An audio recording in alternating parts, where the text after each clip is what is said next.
In 1981, 4 young rock band members from California vanished on a private jet flight. Their plane disappeared from radar without a trace. For 19 years, the musicians remained missing. Their fate a complete mystery that baffled investigators. But then, a Navy deep-sea expedition pulls something shocking from the ocean floor. A discovery that would expose a dark truth no one was prepared for. The afternoon light filtered through the lace curtains of Helen Hayes's modest living room in Crescent Harbor, casting delicate patterns across the worn pages of her book. At 63, Helen had learned to find peace in simple moments like these, her reading glasses perched on her nose as she lost herself in the familiar comfort of a well-loved novel. The small coastal town of Northern California had been her refuge for nearly 2 decades. Ever since that terrible day in 1981 when her 20-year-old son, who was a vocalist from the band Crimson Fireline, disappeared. The sharp ring of the kitchen phone shattered the tranquility. Helen sighed, carefully marking her page before rising from her armchair. Her joints protested slightly as she made her way to the kitchen. The linoleum cool beneath her slippered feet. "Hello," she answered, expecting perhaps a telemarketer or a wrong number. "Mrs. Hayes?" The voice was formal, official. "This is Lieutenant Commander Jackson from the United States Navy. I'm calling with the Crescent Harbor Police Department regarding your son, Zane Hayes." Helen's breath caught. After 19 years, she had stopped expecting these calls. "What is this about?"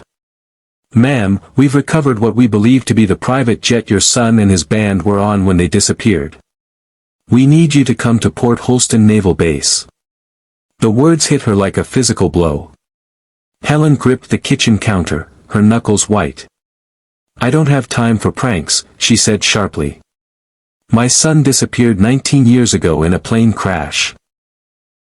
I don't believe he's still alive, and I don't want my peace disturbed." She slammed the receiver down before the man could respond, her hands shaking. The grief she had worked so hard to suppress now threatened to break through. She hadn't just lost Zane. Shortly after, her husband Malcolm had also been taken to a mental ward. Though he was declared normal and released 5 years later, returning to a quiet, isolated life, he had remained distant from Helen and withdrawn from the rest of the community to live a quiet life. The stress of their son's disappearance had changed him completely. Helen returned to her chair, but the words on the page blurred. She couldn't focus. The phone rang again, insistent. She let it ring 4 times, 5. 6. Finally, bothered by the persistence, she answered, "I told you, Mrs. Hayes, please don't hang up." This time, it was a woman's voice, calm and professional. "I'm FBI Agent Dana Trout. I understand this is difficult to believe, but we have indeed recovered the aircraft. The Navy wasn't pranking you. Ma'am. We need you at the base." Helen felt tears prick her eyes. "I'm sorry," she whispered. "I thought I'll come." "Thank you, Mrs. Hayes. Do you need transportation?" "No, I'll manage." Helen hung up and moved mechanically to get ready. She chose a simple navy dress and comfortable shoes, her movements automatic. As she walked out of her home toward the train station, a familiar car pulled over. The window rolled down, revealing the weathered faces of Patricia and Donald Maddox. "Helen." Patricia's voice was thick with emotion. "Are you heading to Port Holston Naval Base, too?" Helen nodded, unable to speak. She recognized them immediately, despite the years' transparentance. Their son had been the bass guitarist in Crimson Fireline. "Come with us," Donald offered, opening the back door. Helen gratefully accepted, settling into the leather seat. Patricia turned to face her. "The Kleins are on their way, too.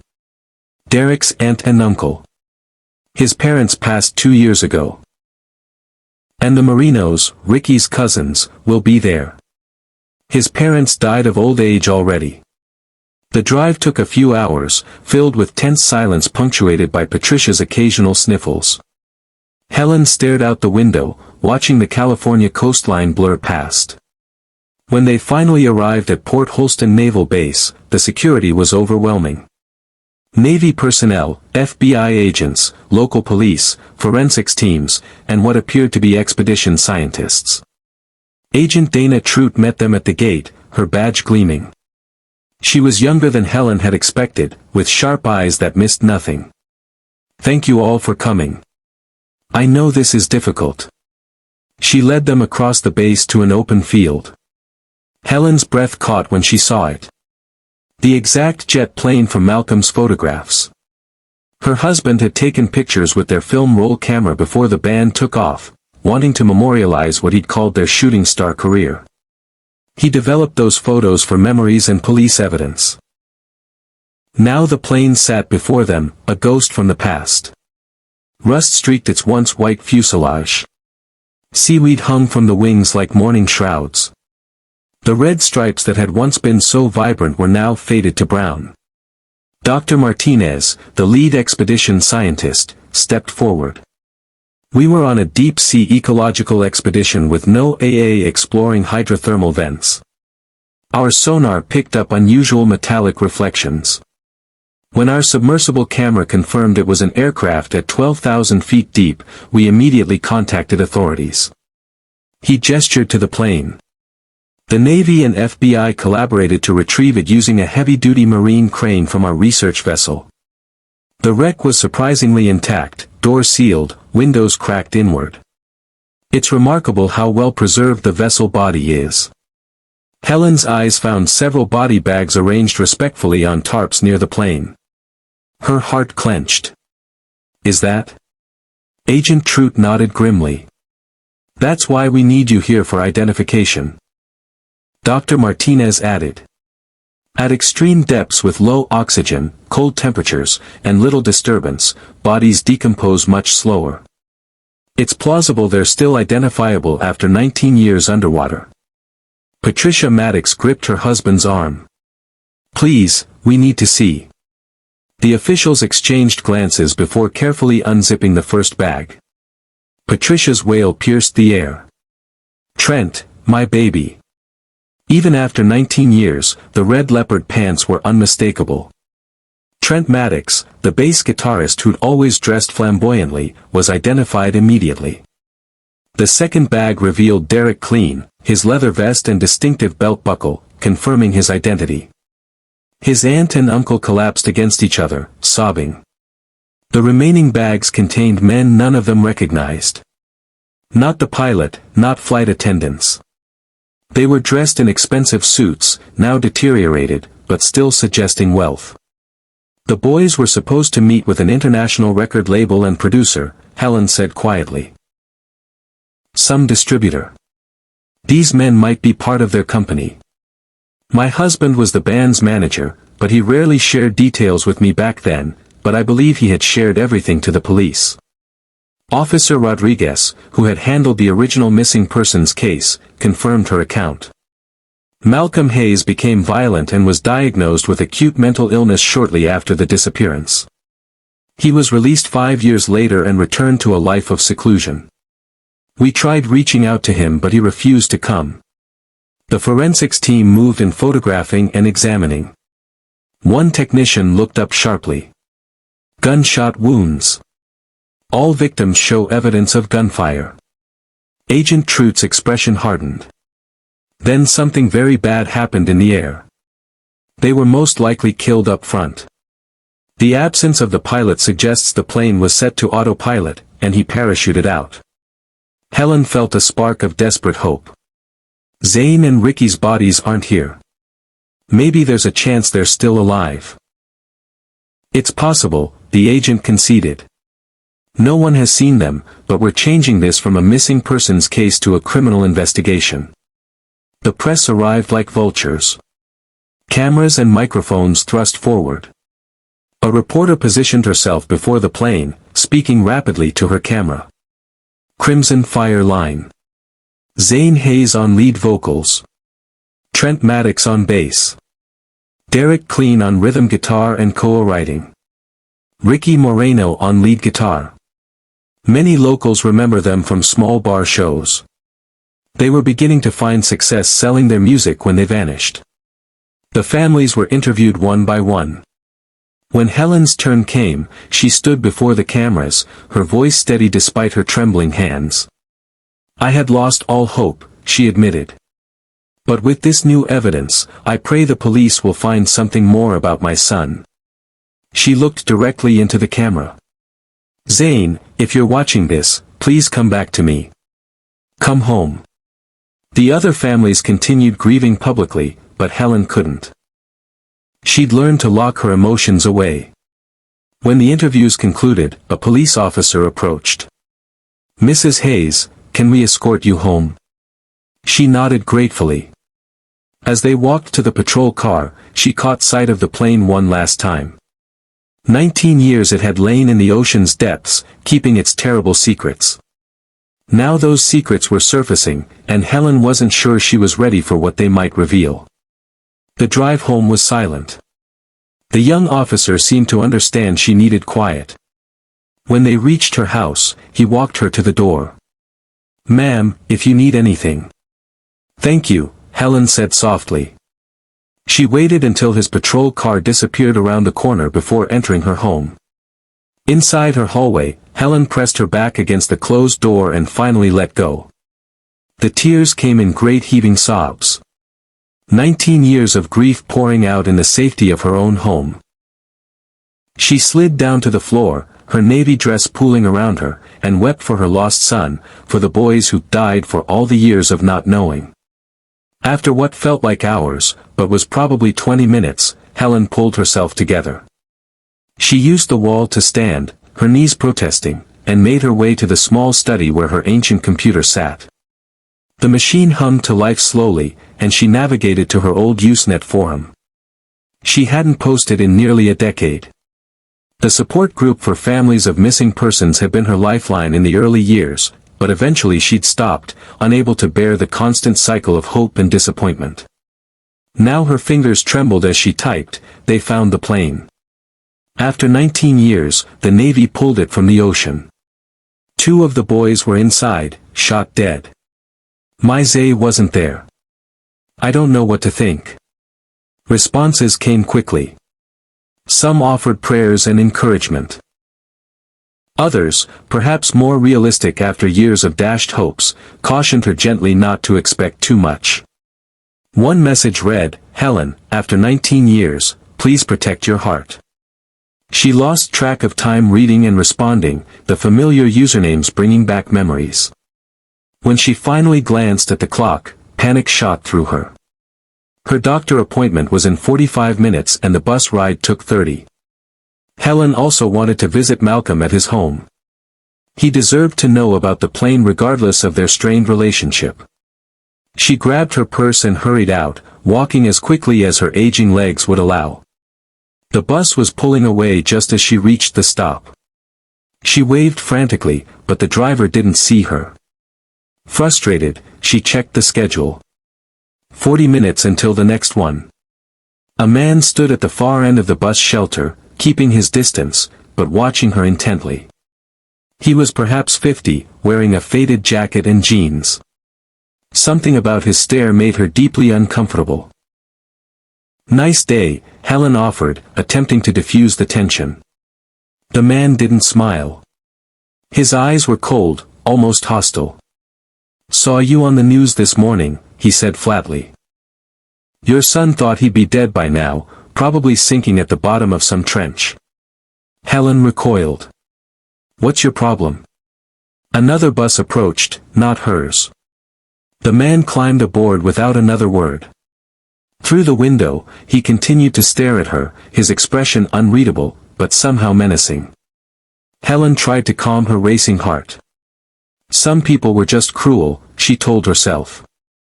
They couldn't understand the pain of losing family. She checked her watch, 30 minutes to kill. The pay phone outside the local supermarket was 3 blocks away. She could call her husband, let them know about the news. The walk would help clear her head. The supermarket was busy. Shoppers moving in and out with their groceries. Helen located the pay phone and dialed her husband's familiar number. She told him everything. Malcolm had initially refused to acknowledge anything about the jet plane that had been found, but Helen eventually persuaded him to listen. "I'll be there at 3, she assured him, "right after my doctor's appointment." She hung up and turned to leave. Her blood ran cold. The same man from the bus stop stood directly behind her, having appeared silently. "What?" he said rudely when she gasped. Helen didn't answer. She walked away quickly, her sensible shoes clicking on the pavement. She cast nervous glances over her shoulder. The man had picked up the pay phone receiver, but his eyes followed her as she walked. Something was very wrong. This wasn't coincidence. Helen quickened her pace, suddenly very aware of how vulnerable she was, a 63-year-old woman alone on the street. The familiar shops of Crescent Harbor suddenly seemed less comforting. She needed to get somewhere safe, somewhere with people. Helen pushed through the supermarket's automatic doors, immediately feeling safer among the weekend shoppers. The familiar sounds of cartwheels squeaking and cashier scanners beeping helped calm her nerves. She noticed a bus stop sign through the window near the supermarket entrance, closer than walking back to the original stop. The store was well stocked with fresh produce displays and grocery aisles occupying the first floor. Helen had often shopped here over the years, finding comfort in routine. The escalator to the second floor hummed quietly. She gripped the rail and ascended, thinking about Malcolm. He'd always loved National Geographic magazines, even in his current state. The photos seemed to calm him. The second floor opened into the electronics section. Rows of bulky CRT televisions displayed the same image. Her own face speaking to reporters just hours ago. The news had already picked up the story. She paused, transfixed by the surreal sight of herself multiplied across 20 screens. Asking her son to come home after 19 years. The reporter was saying. The footage showed the recovered plane, its rust-covered hull, dripping seawater. A woman with a shopping basket stopped beside her. "Oh my God, that's you, isn't it? You're the mother." Before Helen could respond, others began gathering. An elderly man touched her shoulder gently. "I'm so sorry for your loss, dear. My nephew loved Crimson Fire Line." A younger woman said they played at Mickey's Bar every Thursday. The crowd pressed closer, voices overlapping with questions and condolences. Helen felt her chest tightening, overwhelmed by the sudden attention. She tried to step back, but found herself hemmed in. "Please give the lady some space," a firm voice commanded. Helen looked up hopefully, expecting store security. Instead, the man from the bus stop pushed through the crowd. Before she could protest, he gripped her wrist and pulled her away. His hold was iron strong, despite her attempts to resist. "What are you doing?" she gasped. He didn't answer, steering her toward an emergency stairwell. The door was marked authorized personnel only, but hung slightly ajar. He pushed it open and pulled her inside. The stairwell was dimly lit. Concrete walls echoing their footsteps. Helen wrenched her hand free. "Why are you following me?" The man's expression was cold, professional. "I'm not your savior, lady. I'm here to watch you and deliver a message." He stepped closer and Helen backed against the wall. "If you talk to anyone about this, police, FBI, anyone, it'll be the end of everything." In one swift motion, he pulled her close and pressed something hard against her stomach. Helen looked down and saw the black metal of a gun. Terror flooded through her. "Please," she whispered. "If you know where my son is, if he's alive. You talk, you can wave that chance goodbye," he hissed. "Better sink yourself in the ocean before they find you. The man who sent me isn't gracious." Helen's mind raced. "How do I know you really know anything about Zane?" The man studied her, then spoke quietly. "The lighthouse keeper's daughter waits by the shore, counting stars that fell before." Helen's blood turned to ice. Those were lyrics from a song Zane had been writing just before he disappeared. He'd never finished it, never performed it. Only she had heard those words late one night when he played the melody on his acoustic guitar. "We know everything," the man continued. "Your doctor appointments every 2 weeks, your Tuesday grocery runs, your husband at Sunset Hills. We've been watching for years. My son is really alive." Helen's voice cracked. The man stepped back, patting his concealed weapon. "Keep your mouth shut. We'll talk again, but if you're reckless, if you breathe a word about this to anyone, I won't hesitate. Bad things will happen to you and your boy." He turned and descended the stairs, his footsteps echoing until they faded. Helen stood frozen, then collapsed against the wall. Tears streamed down her face as she trembled violently. Her heart pounded so hard she feared it might give out. The emergency door suddenly opened. A young store employee peered in, concern etched on his face. "Ma'am, are you okay? You shouldn't be here. Do you need me to call a medic?" Helen forced herself to stand straighter. "No, I'm fine. Just needed a moment." Recognition dawned in his eyes. "You're the lady from the news. I'm so sorry about your son." "Thank you," Helen managed, pushing past him. She'd completely forgotten about the National Geographic magazine. All that mattered now was getting away. She found the escalator and descended quickly, gripping the rail with white knuckles. The supermarket exit seemed miles away. Through the glass doors, she spotted her bus approaching. Helen burst outside and half ran, half stumbled toward the stop. The doors had already closed, but the elderly driver saw her desperate waving. "Please," she panted. The driver, a kind-faced man who looked to be in his 70s, reopened the doors. "Take your time, dear."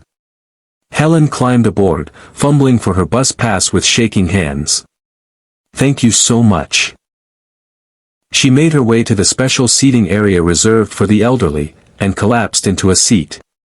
As the bus pulled away, she glanced back at the supermarket. No sign of the man, but his words echoed in her mind. "We've been watching for years." If Zane was truly alive, what had he become? Who was that man? And what price would she have to pay to see him again? Helen stepped off the bus at the hospital complex, her legs still shaky from the encounter at the supermarket. The familiar medical building loomed before her. Its beige walls and tinted windows a testament to years of routine visits. She checked in at the reception desk, went through the usual blood pressure checks, and sat in the waiting room until her name was called. Dr. Peterson was efficient as always, reviewing her heart medication and writing new prescriptions. Helen barely heard his reminders about avoiding stress. Her mind kept returning to the man's threat and those impossible song lyrics. When she finally emerged from the appointment, prescription bag in hand, the afternoon sun was already declining. She stood at the bus stop outside the hospital, torn. The man had warned her explicitly not to talk to anyone, but Malcolm deserved to know about the plane. He was still her husband despite everything. She couldn't simply abandon him. A car horn broke through her thoughts. Across the street, a dark sedan idled. The man from earlier sat behind the wheel, gesturing her over with a curt nod. Helen's stomach clenched. She considered running back into the hospital, but his earlier words echoed. "Bad things will happen to you and your boy." She crossed the road slowly, each step feeling like a betrayal of her better judgment. The man rolled down his window. "Get in the back," he ordered. Helen hesitated. "I don't even know who you are." "Back seat now." His tone left no room for argument. Against every instinct, Helen opened the rear door and slid inside. The locks clicked immediately. "I know you were planning to visit your husband. You're waiting for the bus to head that way, not back home," the man said, pulling into traffic. "Can't let that happen." "I won't say anything about you," Helen protested. "I just need to tell him about the plane. He has a right to know." "No, you can't just put these on." He tossed a pair of handcuffs onto the back seat. Helen stared at them in disbelief. "Number, I don't know you. I don't trust you. I should have called the police.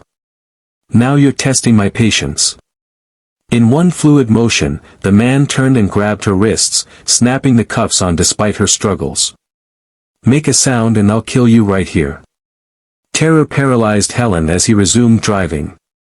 They left Crescent Harbor behind, the familiar streets giving way to highway, then narrow roads lined with towering pines. After what felt like hours, but was probably 40 minutes, he turned onto a dirt track barely wide enough for the car. A cabin appeared through the trees, small, isolated, windows dark. The man parked and hauled her out, his grip firm on her arm. Inside, the cabin smelled of mildew and old smoke, sparse furniture, a stone fireplace, little else. "Why are you doing this?" Helen demanded. "The police will look for me. When I don't show up, they'll search. You can't keep me here forever." "I can and I will. Now you need to be quiet for your own good." He produced a roll of black duct tape and wrapped it around her mouth despite her muffled protests. He stepped outside, pulling out a cigarette and cell phone. Through the window, Helen watched him pace while talking. When he noticed her staring, he moved further away out of earshot. Helen tested the handcuffs, but they were professional grade. Impossible for her arthritic hands to slip. Panic rose in her throat. She was 63 years old with a heart condition. Kidnapped by a stranger who claimed to know about her missing son. The man returned, crushing his cigarette under his boot. He moved to the far wall and pressed on what looked like ordinary wood paneling. A section swung inward, revealing a hidden compartment. He extracted several small packages wrapped in plastic, each containing white powder. Helen's eyes widened. She knew exactly what those were. He ripped the tape from her mouth. She gasped. "What is that?" "You need to swallow these. Those are drugs." Helen shook her head violently. "Number, I won't. Kill me if you must, but I won't do this. Why are you doing this to me? I'm just a grieving old woman who will die soon anyway." The man set the packages on the table. "My name is Edric Canvo. I have business with your son. If you ever want to see him, you'll do exactly what I say." "Please," Helen begged. "I have a heart condition. This could kill me. If you're any kind of decent man, there must be another way." Edric drew his gun, pressing it to her temple. "I'm not a good man. You swallow these packages or I pull this trigger. 3 seconds. 1. Please. 2. With shaking hands, Helen picked up one of the packages. It was small, tightly wrapped.